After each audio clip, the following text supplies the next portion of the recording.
Hey guys, we're Katie and Brian. I just feel you laughing every time.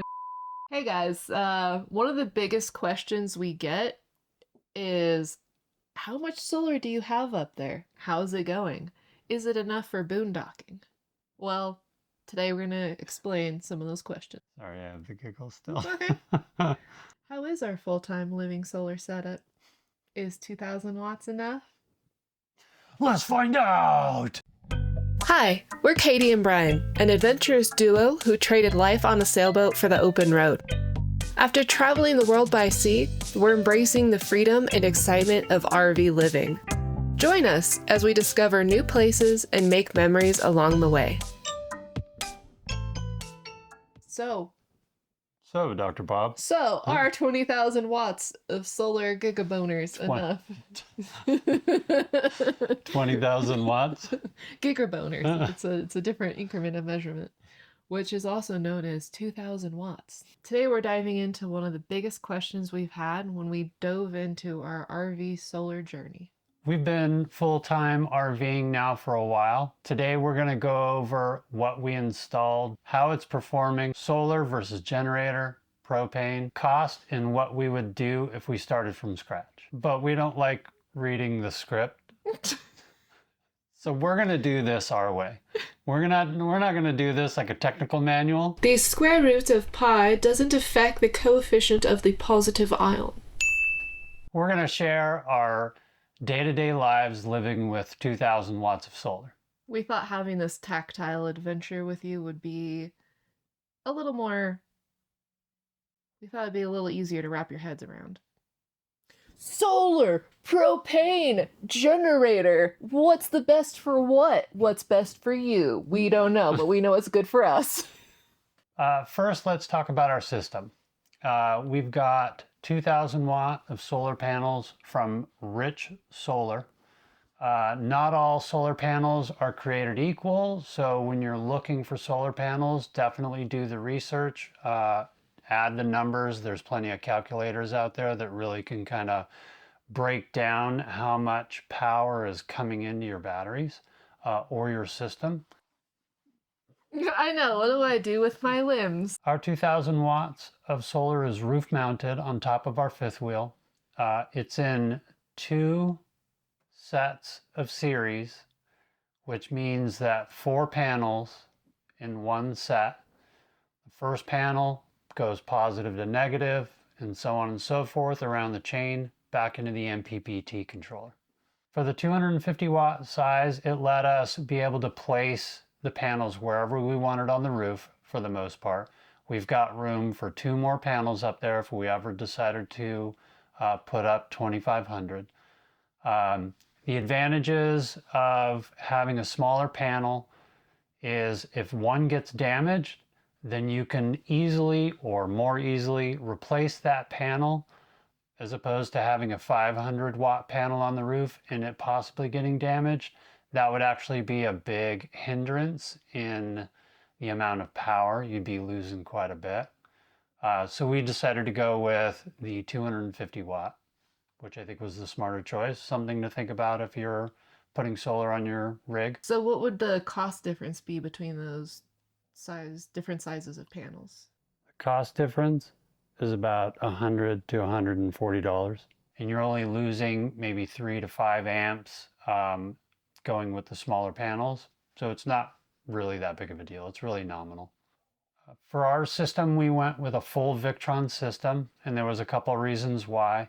One, we've already had a full Victron system in the sailboat that we owned, so it's really kind of been tried and tested for us.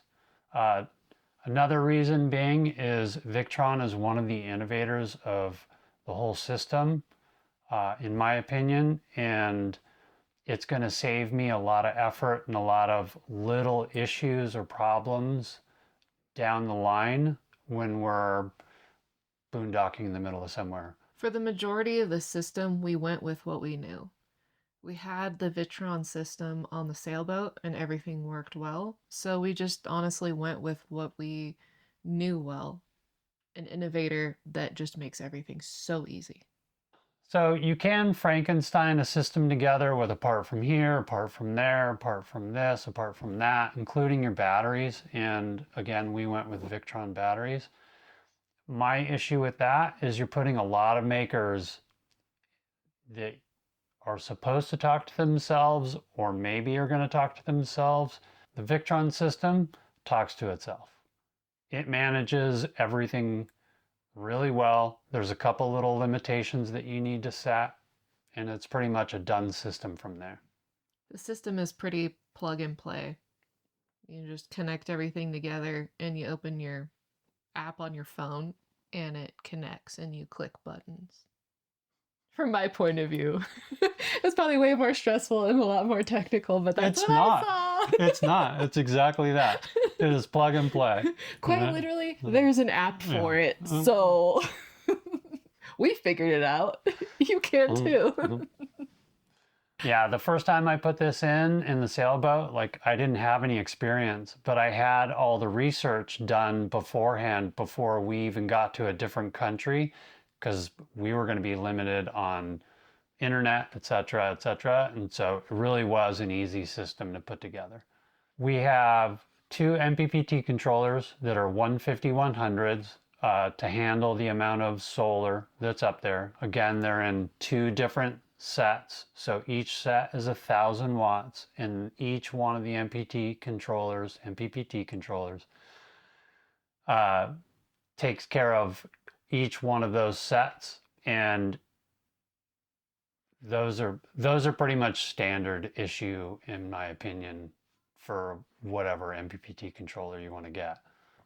Our original inverter that we had was a 2,000 watt. We chose to put a 3,000 watt multi plus 2 inverter in, which gives you a lot of versatility in what you could run originally with the RV setup to what we can run now. Gives us the opportunity to make margaritas and run the AC at the same time.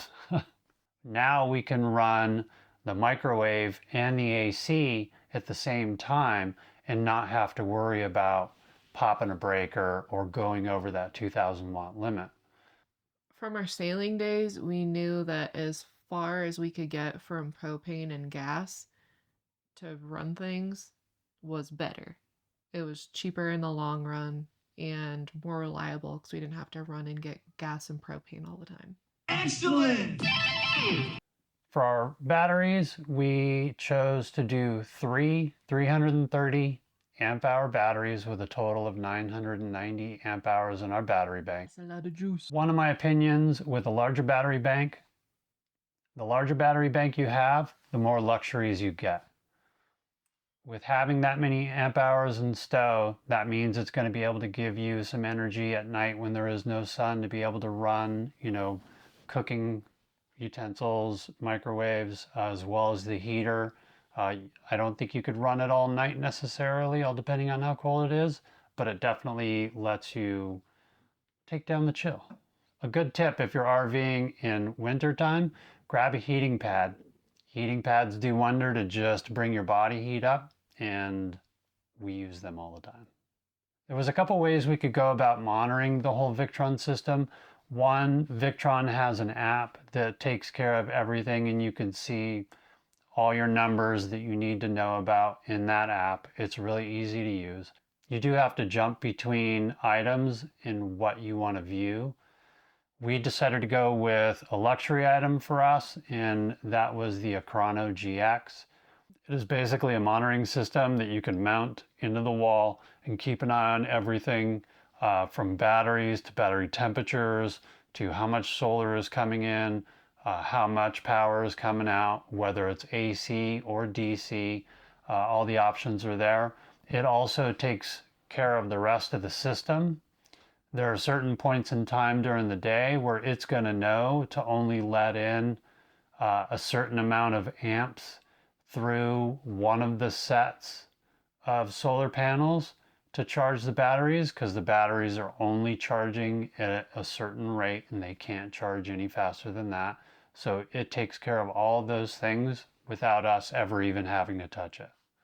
I really like the Acrono GX because we set it up near the kitchen and I can just walk over with food goop all over my hands and bump it with my elbow to see how much solar we're bringing in, where the batteries are at, to kind of game plan and just keep an eye on things. It's way easier than having to find your phone, open it, connect, and all that. I just literally hit the wall with my elbow and it's all there.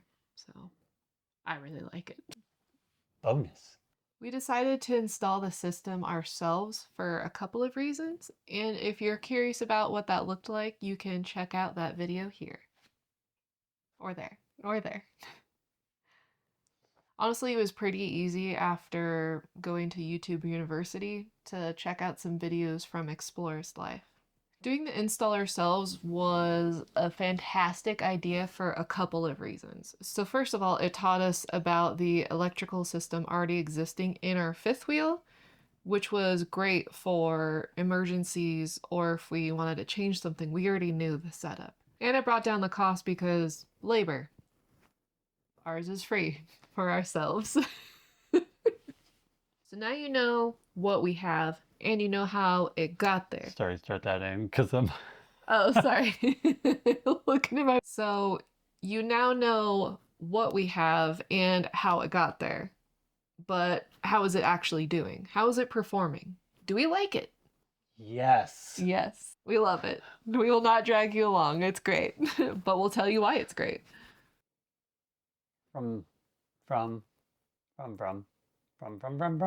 Our nightly draw usually is, I think, 6 to 10 amps, which roughly leaves us 94 to 93% power when we wake up in the morning. That lets us run the fridge, cook during the night, run any lights that we want, heating pads, charge computers, charge phones.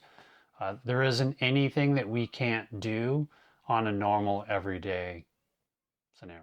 You can also run Starlink all day and all night.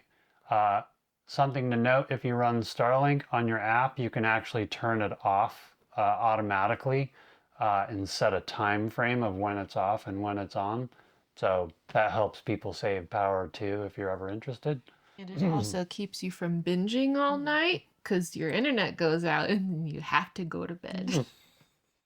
Somebody's got a new frog game and she can't stop playing it. Hey. We wake up, we have tons of power to still be able to run the heater if we want to and get rid of the chill in here, cook a massive breakfast, sausage, all that good stuff, which I'm really craving right now for some reason. Oh, what kind? Like hickory smoke, spicy, All of kielbasa? them. All of it. An English breakfast sounds amazing right now. Yeah, I thought about that the other day. Yeah. I'll put this stuff on the list. Yeah, it's about time, huh? Yeah. Yeah. Squirrel. With 2,000 watts on the roof on a normal sunny day, we're usually charged up from about 10 or 11 a.m. That's great. And even after breakfast, by 10 or 11 a.m., we're usually completely charged again. We're not really heavy on electric, but it's there if we need it or when we need it. So how much does the system get affected during a sunny day? Not much. We have run the AC for the majority of the day when the sun is shining, and it barely makes a dent. So we can have that luxurious day where everyone else is sweating their asses off and we are nice, content, and cool in here, and I can have a hot cup of coffee while running the AC. It is fantastic and amazing. The technical side is we do not need a startup for our AC with our battery bank, with our inverter, and with our solar panels, which is all going to charge or all produce a charge for the AC units. We can also run electrical, like a cooking item or a coffee pot or a microwave, as well as still charge everything else. And all of the solar power we're making is going directly to powering the AC unit. So we then don't ding our battery bank at all. System noodles. Air conditioning. Doesn't even touch the batteries, man. Sunshine to air conditioning. Mainline it. You almost started to sound like the dude. And then you veered off to some tweaker. On partially cloudy days, I'm not really even going to include that because it's not really important. Your system or our system is getting charged enough to where it's not going to affect us. On cloudy days with full cloud, we still bring in 500 to 700 watts of power with full cloud cover, not rain, but just full cloud cover. And with that in mind, we then start just being aware of what we're going to use. If we're going to use the fireplace heater, if we're going to cook all day long, things like that, that would be a heavy power draw. On a muggy, cloudy day, if you wanted to run the AC, you actually still could run the AC with our system and still run it for a couple hours to, just get a chill in the air rather than that swamp, that swamp feeling.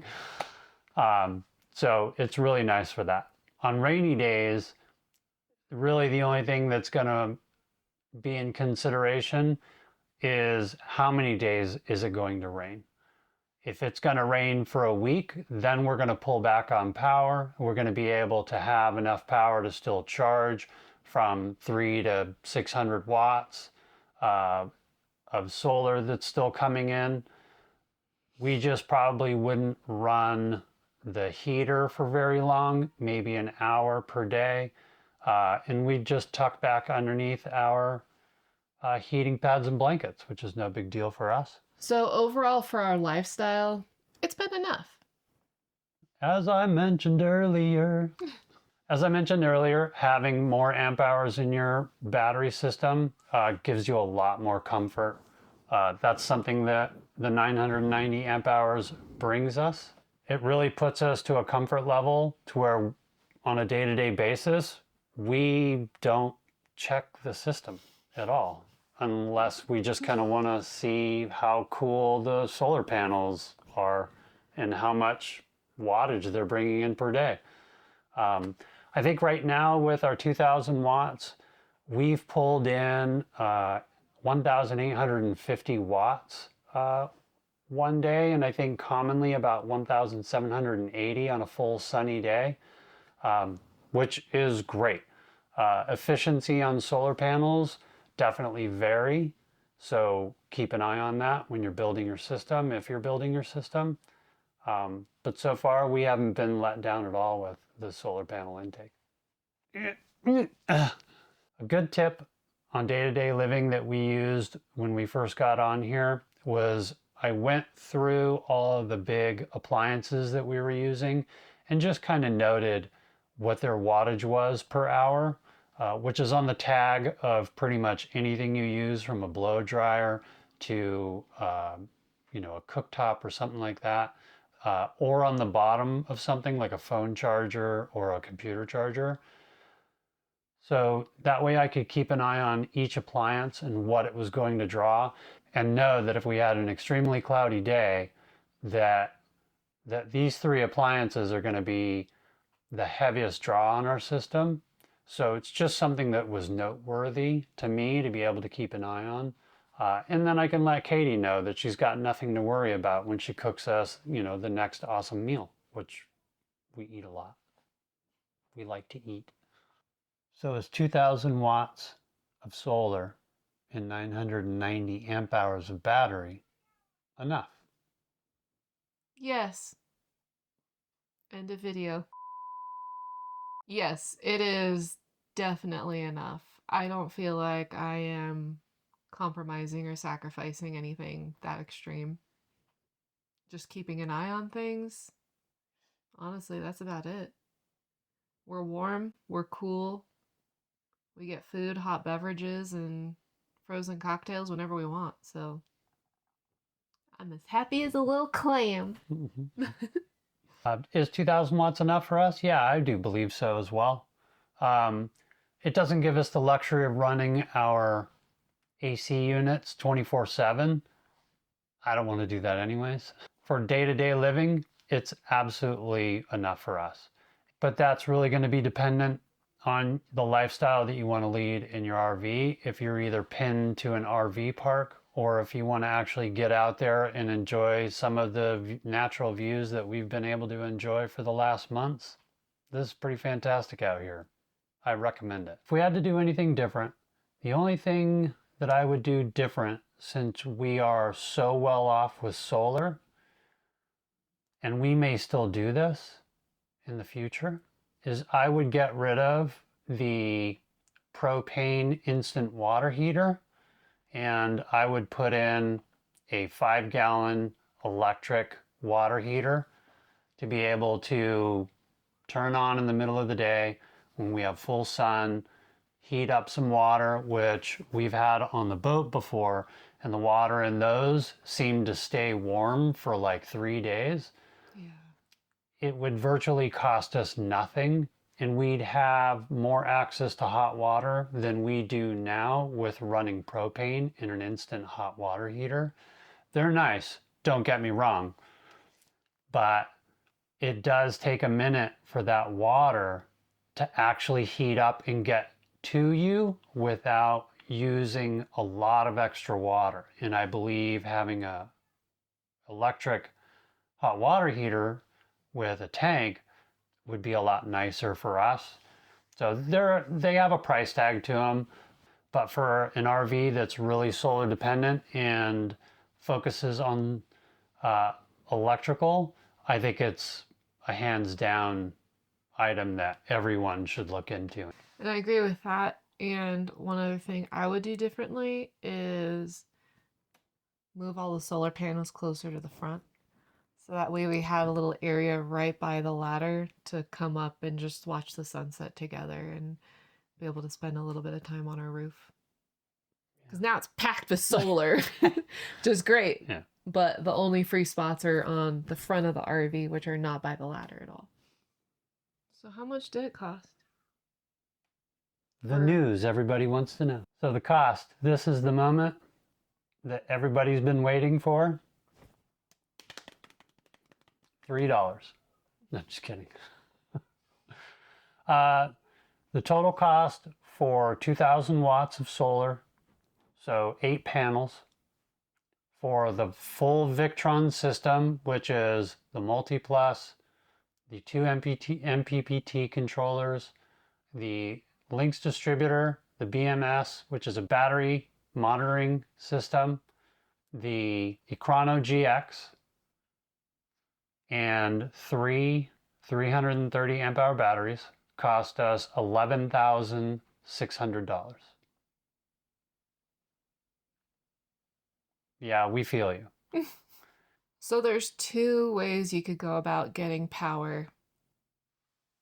Solar or gas and propane. You're either going to pay the big price tag up front and have less errands to run and not have that monthly bill to refill everything, or you get a generator or use propane or both. And yes, it is cheaper at first, but you need to run those errands, which takes gas, time, and obviously paying for the gas for the generator or the propane. So it's just where you're at and what you are looking for. That doesn't include the gasoline you're going to use to go get propane, to go get gas for your generator. You're going to have to buy extra gas cans for your generator. So what are you looking at, a 5-10 gallon? Then you got to store it someplace. Storing gasoline, not my favorite thing to do, but it's going to take up space in your RV, as well as the generator will take up space in your RV, and space is limited. It's important. And keep in mind, there's way more upkeep when it comes to a generator. I didn't even think about that. I think every boondocking place where there were more than 5 people, someone was working on their generator. You'd hear it trying to start for one reason or another. They were working on it. So there's that as well. Yeah. Not to mention the noise aspect of it. Wherever we go, Yeah. as long as nobody else is running a generator around us, it's dead quiet. It's peaceful. Look at the stars in the middle of the night, the middle of the day. There's no, motor running right next to the coach or underneath the coach. It's bliss. We started picking out our spots by looking at who has a generator on the ground. I'm not gonna lie. We see neighbors without one. They're our favorite kind of neighbor. Well, if you got any questions or comments on our system, just leave them below. And remember to hit that like and subscribe button for us. It'll help us out. Have a great day.